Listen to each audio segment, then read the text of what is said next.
Marilah kita dengarkan pelajaran yang insya Allah akan disampaikan oleh guru kita Al-Mukarramah wal Muhtaramah Ibunda Ustazah Hajah Dr. Benti Inayati. Kepada Bunda dengan segala hormat saya persilakan.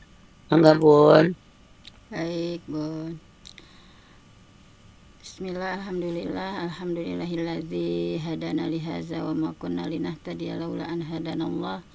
Asyhadu an la ilaha illallah wahdahu la syarikalah wa asyhadu anna Muhammadan abduhu wa rasuluhu alladzi la nabiyya ba'dah. Baiklah ibu-ibu yang dirahmati Allah Subhanahu wa taala, alhamdulillah pada kesempatan subuh yang penuh berkah ini kita semua masih diberikan berbagai nikmat oleh Allah Subhanahu wa taala, nikmat iman, nikmat Islam, nikmat sehat, nikmatnya hidayah, nikmatnya berada dalam ketaatan kepada Allah Subhanahu wa taala, nikmatnya mencari ilmu. Mudah-mudahan di waktu yang penuh berkah sebagaimana doa Rasulullah SAW, Allahumma barik li ummati fi bukuriha, ya Allah berkahilah umatku di setiap subuhnya. Mudah-mudahan di waktu yang penuh berkah kita senantiasa mendapatkan keberkahan dari Allah Subhanahu wa taala. Thubutul khair, ditetapkan dalam kebaikan, wa ziyadatul khair, dan selalu bertambah kebaikan kepada kita semua. Mudah-mudahan baik ya, kebaikan untuk akhirat kita maupun untuk dunia kita. Nah, sebagaimana biasa di waktu yang penuh berkah kita memohon kepada Allah ya, yaitu ilmu yang bermanfaat. Allahumma inna nas'aluka ilman nafi'a, ya Allah kami memohon kepadamu ilmu yang bermanfaat, wa rizqan thayyiba, rezeki yang baik, wa amalan mutaqabbala, amal yang diterima oleh Allah Subhanahu wa taala. Nah, alhamdulillah di waktu berkah ya kita awali dengan mengkaji ilmu. Insyaallah pada kesempatan kali ini kita akan mempelajari tentang 10 prinsip ya dalam menuntut ilmu. Nah, di sini bahwa menuntut ilmu itu adalah ibadah yang mulia ya. Nah, supaya kita lebih bersemangat lagi dalam menuntut ilmu, bahwa ini adalah ibadah yang mulia, bahkan menuntut ilmu itu adalah bagian dari jihad yang utama ya. Dalilnya yaitu di Quran surah At-Taubah ayat 73, A'udzubillahi minasyaitonirrajim. Ya ayyuhan nabi, wahai nabi, jahidil kuffar, berjihadlah melawan orang-orang kafir, wal munafiqin, dan melawan orang-orang munafik, waghlud alaihim, dan bersikap keraslah terhadap mereka. Nah, ini bahwa jihad melawan orang kafir itu dengan pedang ya, dengan perang.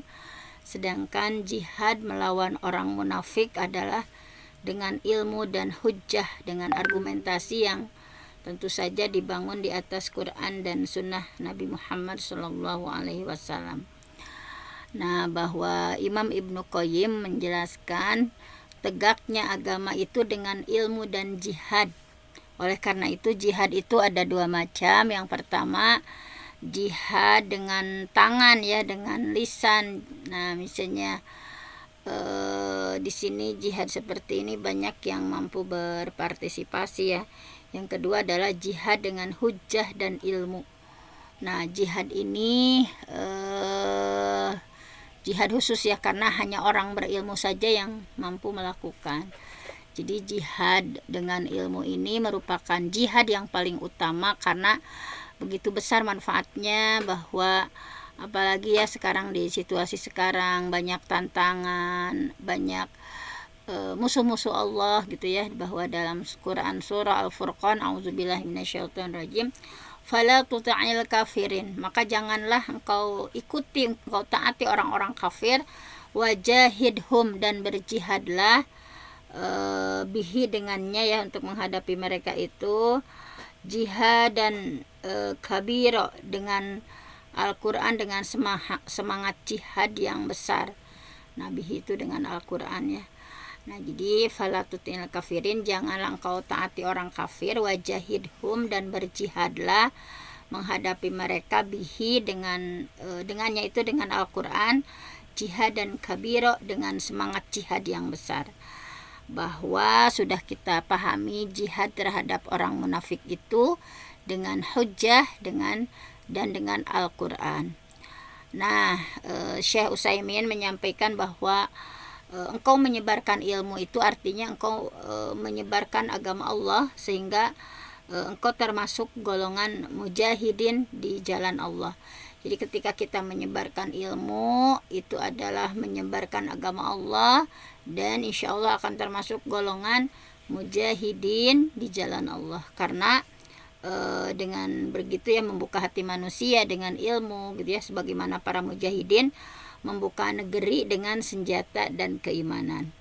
Nah, di sini bisa dipahami bahwa kebutuhan sangat mendesak ya terhadap adanya para penuntut ilmu yang betul-betul kokoh dalam ilmu, yang betul-betul siap berjihad ya, membela agama Islam, tauhid, Quran, sunnah Nabi, dan yang lain-lain gitu ya. Terlebih di zaman sekarang menuntut ilmu lebih ditekankan karena menurut Syekh Utsaimin punya 3 alasan, yaitu yang pertama, munculnya berbagai kemusyrikan. Sekarang ya munculnya dengan berbagai kemusyrikan, kemudian bid'ah, kesesatan gitu. Kemudian munculnya ruwai bidoh. Ruwai bidoh itu adalah orang yang berfatwa tanpa ilmu. Jadi orang yang berlagak seperti ulama padahal mereka itu adalah orang bodoh yang dolun mudilun, yang sesat dan menyesatkan. Nah, kemudian banyak juga orang-orang ya yang mendebat dan meragukan masalah yang sudah qat'i, sudah final gitu, dan sangat jelas dalam agama itu didebat, diragukan gitu ya. Nah, kemudian di sini makanya bagaimana di sini dibahas tentang kunci dan prinsip dalam belajar dan menggapai ilmu. Nah, yang pertama anjuran menuntut ilmu, bahwa Allah menciptakan manusia itu untuk beribadah ya. Wa ma khalaqtul jinna wal insa illa liya'budun. Dan tidaklah aku ciptakan jin dan manusia kecuali untuk beribadah kepada Allah Subhanahu wa taala. Supaya ibadah kita diterima oleh Allah, maka harus dibangun di atas ilmu ya, supaya sesuai dengan tuntunan baginda Rasulullah Shallallahu alaihi wasallam. Jadi menuntut ilmu itu adalah ibadah mulia dan keutamaannya sangat banyak ya. Sampai-sampai lebih dari 150 keutamaan ya, sebagaimana disebutkan oleh Ibnu Qayyim al-Jauziyah rahimahullah dalam kitabnya Miftah Dar as-Sa'adah. Nah, kemudian menuntut ilmu juga adalah wajib apapun status dan gelar kita, karena ilmu itu adalah sarana untuk menuju kebaikan baik di dunia maupun di akhirat. Bahwa menurut Ar-Rabi'ah, al-ilmu, ilmu itu adalah wasilatun, ilmu itu adalah sarana ila kulli fadilah, menuju segala keutamaan. Nah, jadi dengan ilmu kita bisa membedakan mana yang benar, mana hak, mana batil gitu ya, mana benar, mana salah, mana rute menuju surga, mana rute menuju neraka gitu ya. Bahwa Rasulullah berdoa ini setiap hari ya, di setiap hari, di setiap pagi, sebagaimana yang kita lakukan ya. Allahumma ya Allah, ini as'aluka ilman nafi'an, sesungguhnya aku memohon kepadamu ilmu yang bermanfaat, warizqan thayyiba, rezeki yang baik, wa amalan mutaqabbala, dan amal yang diterima oleh Allah Subhanahu wa taala. Kalau kita renungkan ya hadis ini, bahwa Rasulullah SAW meminta 3 hal dalam doanya, bahwa ilmu, rezeki, dan amal yang diterima. Tetapi yang pertama beliau minta adalah ilmu. Kenapa? Karena tidak mungkin seseorang bisa membedakan mana rezeki halal, mana haram, dari mana amal yang diterima, mana amal yang tidak diterima ya, yang tidak sesuai sunnah, tanpa ilmu gitu. Jadi jika seseorang tidak punya ilmu gitu ya, maka bagaimana dia bisa membedakan antara yang halal dengan yang haram gitu ya. Jadi yang pertama beliau minta itu adalah ilmu yang bermanfaat dulu, supaya bisa membedakan mana rezeki halal, rezeki yang haram gitu ya, amal yang akan diterima, amal yang tidak diterima, syarat-syaratnya seperti apa. Nah, seperti itu. Kemudian keutamaan menuntut ilmu ya, bahwa salah satu cara supaya termotivasi dan bersemangat dalam belajar ilmu agama adalah dengan mengetahui keutamaan menuntut ilmu. Nah, Abu Abdillah Al-Burafi rahimahullah menyampaikan bahwa barang siapa yang tidak tahu pahala ya amalan-amalan, maka akan berat baginya dalam setiap keadaan gitu ya. Tapi berbeda kalau kita tahu misalnya, oh ketika menyolatkan mayit itu misalnya pahalanya sebesar gunung Uhud, maka kita semangat gitu ya. Oh misalnya pahalanya ketika kita berzikir setelah sholat itu akan diampuni seluruh dosa walau kana zabadul bahri, walaupun sebanyak buih di lautan misalnya. Jadi ketika kita tahu gitu ya pahalanya dari amalan-amalan itu ya, maka akan semangat. Tapi sebaliknya ketika tidak tahu apa sih pahalanya dari amalan-amalan itu, maka akan berat baginya dalam setiap keadaan. Jadi di antara keutamaan menuntut ilmu itu, yang pertama di sini ya, tanda Allah menginginkan kebaikan kepada seorang hamba. Nah, di sini disebutkan dalam hadis bahwa mayuridillah bihi khairan yufaqihu fiddin. Barang siapa yang dikehendaki Allah kebaikan padanya, yufaqihu fiddin, maka Allah akan menjadikannya faham dalam urusan agama. Jadi mudah-mudahan kita termasuk salah satu yang dikehendaki Allah kebaikan kepada kita, sehingga yufaqihu fiddin, dipahamkan terhadap urusan agama. Nah, oleh karena itu ketika kita dimudahkan untuk duduk di majelis ilmu, maka itu adalah tanda Allah sedang menghendaki kebaikan untuk kita. Ini sebuah anugerah yang besar yang harus kita syukuri ya. Nah, kita juga di sini alhamdulillah setiap pagi ya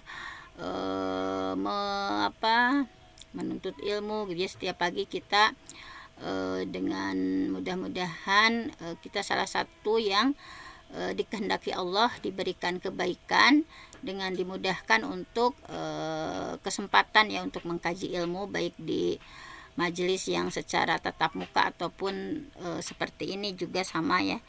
Nah, ini salah satu syair disampaikan bahwa idza kunta fi ni'matin far'aha fa innal ma'asiya tuzilun ni'am. Jika engkau berada dalam suatu kenikmatan, maka jagalah, karena sesungguhnya maksiat bisa menghilangkan nikmat. Nah, kemudian jalan tercepat menuju surga. Rasulullah SAW bersabda, man salaka thoriqan, barang siapa yang menempuh perjalanan yaltamisu fihi ilman, untuk mencari ilmu, sahalallah, maka Allah mudahkan lahu baginya thoriqan ilal jannah, jalan menuju surga. Jadi jalan tercepat menuju surga itu adalah dengan menuntut ilmu ya. Nah, di sini Ibnu Rajab Al-Hambali rahimahullah menyampaikan bahwa sabdanya, maka Allah maksudnya sahalallah lahu bihi thariqan ilal jannah itu, maka Allah akan mudahkan jalannya menuju surga itu dengan Allah mudahkan ilmu yang ia cari. Allah akan mudahkan perjalanannya menuntut ilmu, karena ilmu adalah jalan yang menghantarkan ke surganya Allah. Kemudian yang ketiga adalah didoakan oleh Allah para malaikat dan semua hewan. Nah, di sini ya bahwa wa innal alim, sesungguhnya orang yang berilmu, la yastaghfiru lahu, ia akan dimintakan ampun, man fis samawat, yaitu oleh penduduk langit, wa man fil ar, penduduk bumi, hatal hitan fil ma, sampai ikan yang ada di dalam air, wa fadlul alim alal abid, keutamaan orang yang berilmu dibandingkan dengan ahli ibadah, kafadlil qamar lailatal badri ala sairil kawakib, yaitu keutamaan orang yang berilmu dibandingkan dengan orang yang ahli ibadah seperti bulan di malam bulan purnama atas seluruh bintang. Jadi orang yang berilmu itu seperti bulan purnama ya, yang menyinari seluruh bintang. Nah, para ulama menjelaskan kenapa para binatang juga mendoakan para penuntut ilmu, karena orang yang punya ilmu akan mengajarkan bagaimana berbuat baik kepada sesama makhluk, termasuk kepada binatang, sehingga para binatang mendoakan sebagai balasan dari kebaikan tersebut. Orang yang berilmu mengajarkan juga wajibnya menjaga lingkungan dan tidak merusak, gitu, sehingga para binatang pun menjadi terjaga karenanya mereka mendoakan kebaikan kepadanya. Nah, jadi orang yang berilmu ya, orang yang punya ilmu, orang yang menuntut ilmu itu, nah insya Allah didoakan ya oleh Allah, oleh malaikat, oleh ikan di kolam pun gitu ya, ikan di air pun, dan tanah semut di sarangnya pun mendoakan ya orang-orang yang menuntut ilmu. Nah kemudian di sini bahwa ilmu agama adalah warisan para nabi, bahwa kenapa kita harus menuntut ilmu agama, karena ini adalah warisan para nabi.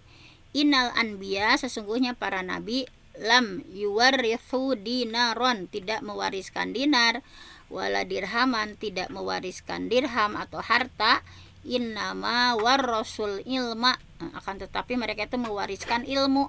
Faman akhadahu, barang siapa yang mengambilnya, akhadha bihadzi wafir, maka ia sudah mengambil bagian yang banyak. Jadi dari yang diceritakan oleh Imam At-Tabrani ya, dari Abi Hurairah bahwa ia pernah melewati pasar Madinah gitu ya, bahwa At-Tabrani ya dari Abu Hurairah bahwa ia pernah melewati pasar Madinah, kemudian berhenti di sana dan berkata, wahai para penghuni pasar, alangkah lemahnya kalian. Mereka bertanya, kenapa demikian wahai Abu Hurairah? Ia menjawab, itu warisan Rasulullah SAW sedang dibagi-bagikan sementara kalian masih di sini. Mengapa kalian tidak pergi dan mengambil bagian kalian darinya? Mereka bertanya, di mana? Ia menjawab, di masjid. Maka mereka segera pergi dengan cepat ke masjid. Dan Abu Hurairah menunggu mereka sampai mereka kembali. Kemudian ia bertanya, ada apa dengan kalian? Mereka menjawab, wahai Abu Hurairah, kami sudah mendatangi masjid dan masuk, tetapi kami tidak melihat apapun yang sedang dibagikan.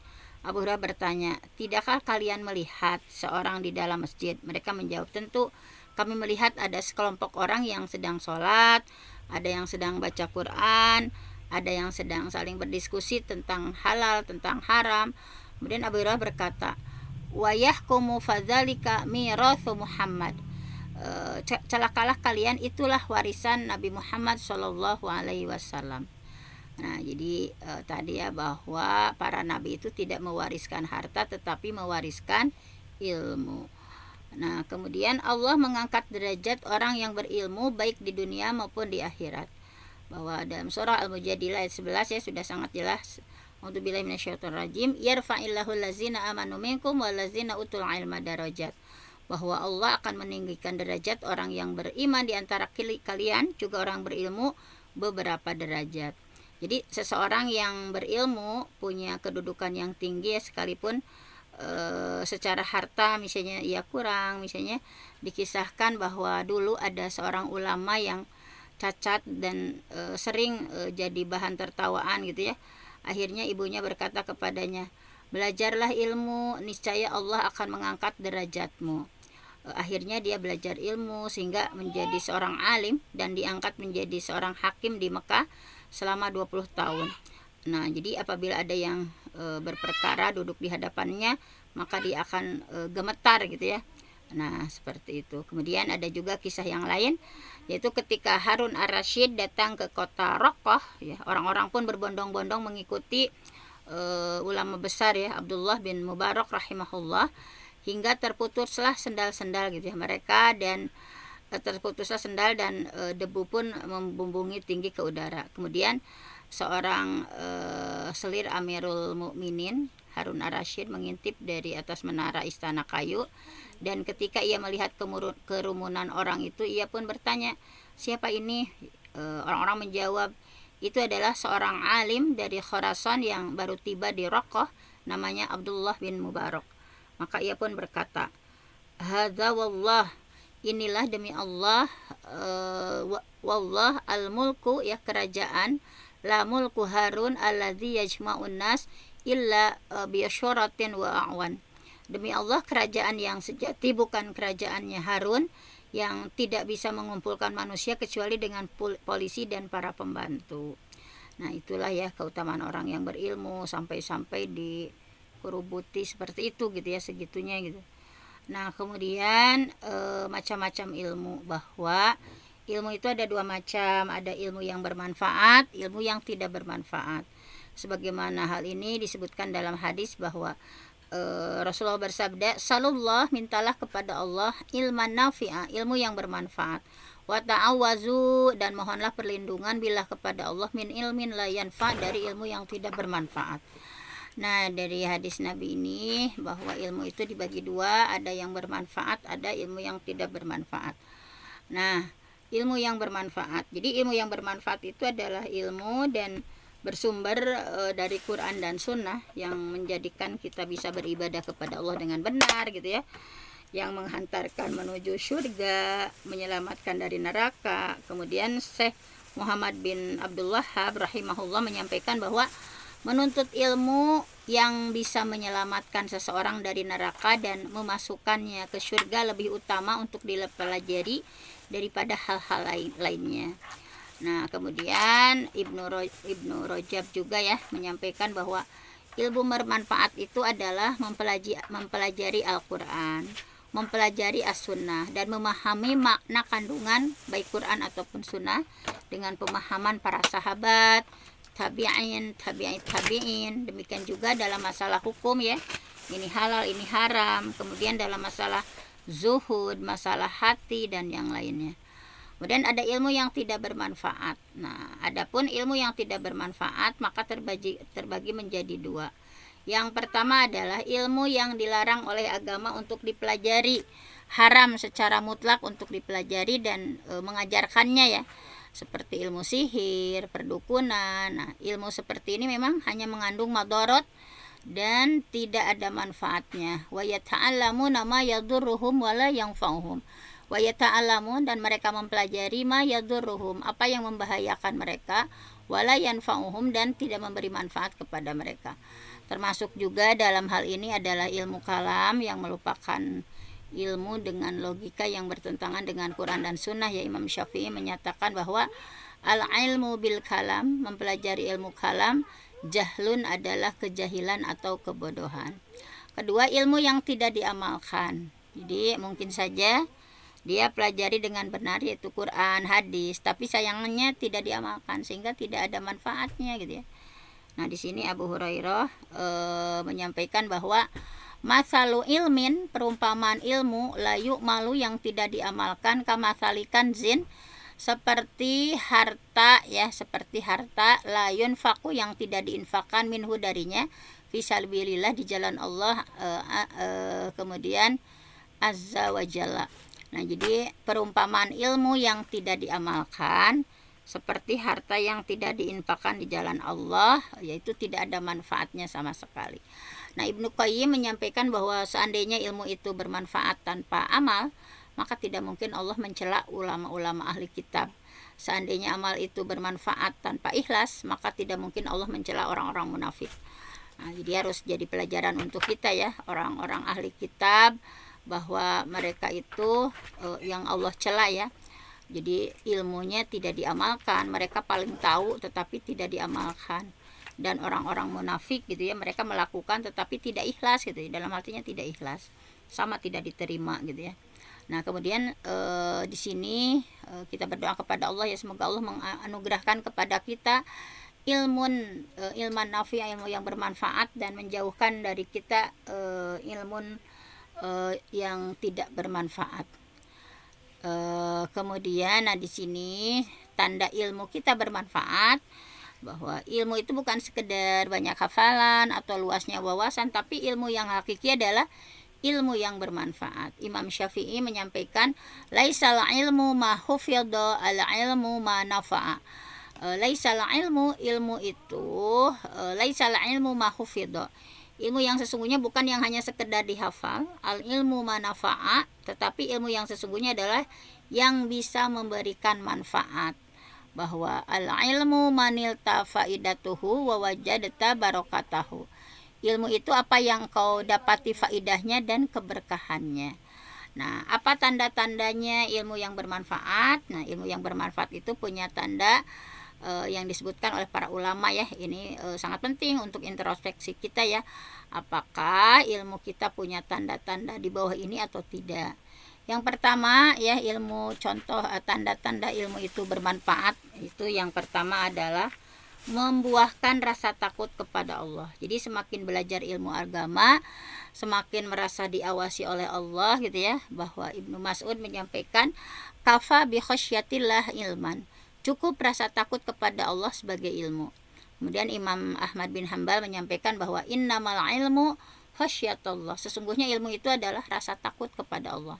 Syekh bin Baz menyampaikan bahwa barang siapa yang kehilangan rasa takut kepada Allah dan muraqabah ya, kehilangan merasa takut dan merasa diawasi, maka ilmunya itu enggak ada artinya ketika seseorang tidak merasa takut kepada Allah dan tidak merasa diawasi oleh Allah Subhanahu wa taala.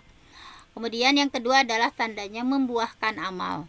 Jadi ilmu itu bukan banyak hafalan, mahfudz, tetapi jadi bukan sekedar wawasan, bukan sekedar pengetahuan, bukan juga sekedar retorika ya, keahlian berbicara.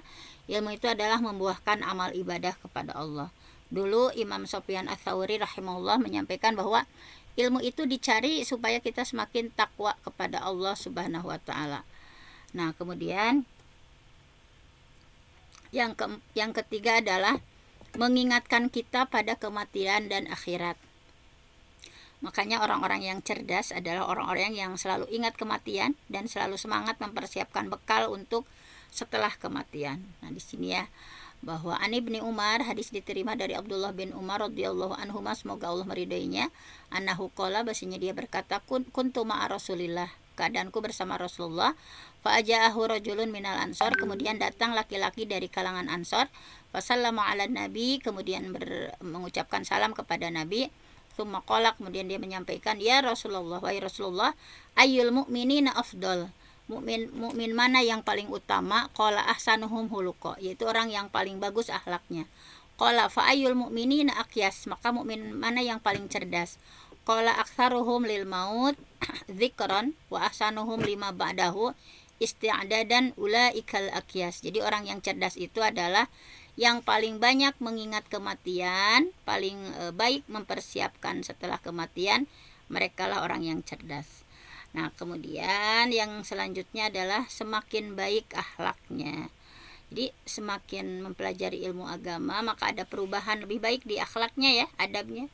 Baik adab kepada orang tua, misalnya baik adab terhadap pasangan, kepada anak, kepada tetangga, kepada sahabat, seluruh manusia ya. Imam Hasan Basri menyampaikan bahwa kana rojul, seseorang salaf dulu ya, seseorang itu idza talabal ilma, ketika belajar ilmu, lam yalbas ya, maka tidak lama ayyuradzalika fi basarihi, akan terlihat ya perubahannya pada pandangannya, wa takhasyu'ihi, dan dalam kehusyuannya, wa lisanihi, dan di lisannya, wa yadihi, dan tangannya, wa sholatihi, dan sholatnya, wa zuhdihi, dan zuhudnya.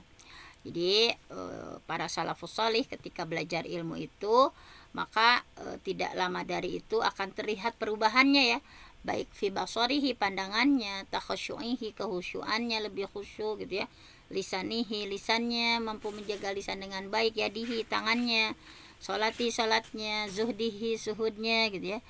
Nah, kemudian Syekh Muhammad bin Shalih Utsaimin rahimahullah menyampaikan bahwa penuntut ilmu apabila tidak menghiasi dirinya dengan akhlak yang mulia, maka menuntut ilmunya nggak ada faedahnya. Sewajibnya bagi seorang apabila tahu tentang akhlak mulia atau ibadah utama untuk melakukannya, karena jika tidak maka dia tidak ada bedanya dengan orang jahil ya. Maka menurut Utsaimin, saya menganjurkan kepada diriku pribadi dan kepada kalian untuk berhias diri dengan akhlak mulia. Nah, kemudian yang selanjutnya adalah keutamaan ciri-cirinya itu, nah, menghilangkan penyakit subhat dan syahwat. Jadi penyakit hati itu kan ada dua, ada syubhat, ada syahwat. Ini adalah dua penyakit yang menjerumuskan kepada kebinasaan ya, baik di dunia maupun di akhirat. Nah, tanda ilmu yang bermanfaat adalah ketika mampu mengikis dua jenis penyakit ini, yaitu syubhat dan syahwat. Ini ya, bahwa Syekh Abdurrahman bin Sa'di rahimahullah berkata dalam manzumah qawaid fikihnya bahwa i'lam hudita anna afdalal minan ilmun yuzilu syak anka wadarna wa yakshiful haq lidil qulub wa yusilul abda ilal matlub. Nah, di sini ketahuilah, semoga Allah memberimu petunjuk bahwa nikmat yang paling utama adalah ilmu yang menghilangkan keraguan ya, dan kotoran dalam hatimu, serta menyingkap kebenaran bagi yang memiliki hati dan mengantarkan hamba ke tujuan yang dikehendaki. Nah, jadi beberapa tanda ilmu yang bermanfaat. Pertanyaannya adalah, sudahkah kita punya tanda-tanda di atas tadi ya, bahwa tanda ilmu yang bermanfaat itu semakin rasa takut kepada Allah semakin hadir gitu kan, kemudian banyak mengingat kematian ya. Orang yang cerdas itu adalah orang yang banyak mengingat kematian. Kemudian barusan yang terakhir ya, bahwa di antara tanda-tanda ilmu kita bermanfaat itu menghilangkan penyakit syubhat yang ada dalam diri kita ya. Kemudian syahwat ya, yang jiwa itu senantiasa ammaratun bisu ya, menyuruh kepada keburukan gitu ya, kepada syahwat. Kemudian akhlak kita semakin baik, itu tandanya ilmu kita bermanfaat ya, jadi menghiasi dengan akhlak baik. Kemudian mengingatkan kita ya, tadi sering mengingat kematian. Kemudian tentu saja membuahkan amal gitu ya. Kemudian tadi yang pertama adalah semakin meningkatkan rasa takut kita kepada Allah Subhanahu wa Ta'ala. Itu adalah tanda-tandanya ilmu yang bermanfaat. Nah, kemudian ada metodenya ya, metode mencari ilmu. Nah, metode mempelajari ilmu agama ada 2 macam, yaitu mengambil ilmu secara tidak langsung seperti baca kitab misalnya, kemudian mengambil ilmu secara langsung dari guru. Nah, metode yang kedua, langsung dari guru, itu jauh lebih utama, karena belajar langsung kepada guru punya beberapa faidah ya. Jadi kan ada 2, bisa langsung baca kitabnya atau langsung dari guru gitu ya. Tetapi yang dari guru itu lebih utama karena ada faidah-faidah. Yang pertama, bisa mendapatkan ilmu dalam waktu yang singkat, lebih mudah dalam memahami, kemudian lebih selamat dari kesalahan karena guru akan meluruskan misalnya ketika ada kesalahan yang terjadi. Kemudian ada diskusi, ada tanya jawab, bisa sekaligus mempelajari adab dan akhlak dari guru, kemudian mendapatkan pahala ya menghadiri majelis ilmu. Salah satu sebab mendapatkan keistiqomahan karena bertemu dengan guru dan teman-teman sesama penuntut ilmu. Nah, bagaimana cara kita mendapatkan ilmu agama? Ada beberapa prinsip ya dan tips yang harus diketahui. Nah, yang pertama, karena waktunya sudah habis, mungkin insya Allah besok ya kita akan sama-sama pelajari prinsip-prinsip bagaimana mencari ilmu ya, supaya kita ini ketika mendapatkan keberkahan dari ilmu yang kita pelajari. Itu ada prinsip-prinsipnya di sini, banyak ya prinsip-prinsipnya. Insya Allah akan kita lanjutkan besok. Untuk kesempatan kali ini dicukupkan sekian dulu. Mudah-mudahan di antara tanda-tanda mendapatkan ilmu yang bermanfaat tadi ya, ada dalam diri kita, baik itu selalu bertambah rasa takut kita kepada Allah Subhanahu wa Ta'ala ya. Kemudian di antaranya kita diamalkan gitu ya dalam kehidupan sehari-hari. Kemudian kita semakin banyak mengingat kematian ya, karena orang yang cerdas itu adalah orang yang semakin banyak mengingat kematian dan mengupayakan bekal kehidupan setelah kematian. Kemudian juga tadi ya yang terakhir adalah salah satu tandanya itu kita akan semakin hilang ya syahwat, tidak mengikuti hawa nafsu gitu ya, tidak, kita menjauhkan diri hal-hal yang subhat gitu. Kemudian kita juga mengerem syahwat yang ada dalam setiap manusia gitu ya. Kemudian kita juga mudah-mudahan memohon kepada Allah akhlak kita semakin bagus gitu ya, karena tanda ilmu yang bermanfaat itu orang yang mampu menghiasi dirinya dengan akhlak yang baik. Nah, mungkin itu saja yang bisa kita pelajari hari ini. Mudah-mudahan kita besok bisa mempelajari tadi ya prinsip-prinsipnya supaya kita mendapatkan ilmu yang berkah ya, ilmu yang bermanfaat. Itu prinsip-prinsipnya harus kita lakukan.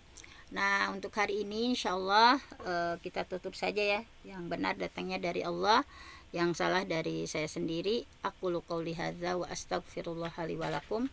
Assalamualaikum warahmatullahi wabarakatuh. Waalaikumsalam Waalaikumsalam warahmatullahi warahmatullahi wabarakatuh. wabarakatuh. Demikianlah pelajaran yang telah disampaikan oleh guru kita. Mudah-mudahan menjadi ilmu yang bermanfaat dan kita semua senantiasa istiqomah dalam menuntut ilmu. Jazakillah ahsanal jaza Bunda Dokter atas ilmunya. Marilah untuk mendapatkan keberkahan dari Allah kita tutup.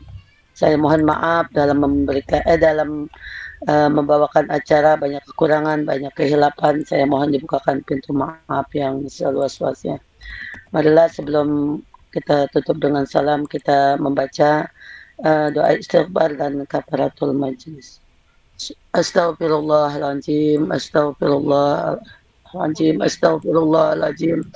Subhanakallahumma wa bihamdika asyhadu an la ilaha illa anta astaghfiruka wa atubu ilaik. Mohon maaf ke bunda-bunda salihat. Assalamualaikum warahmatullahi wabarakatuh. Waalaikumsalam warahmatullahi wabarakatuh. Terima kasih semuanya. Demek. masuknya ya Ya. belanja dulu.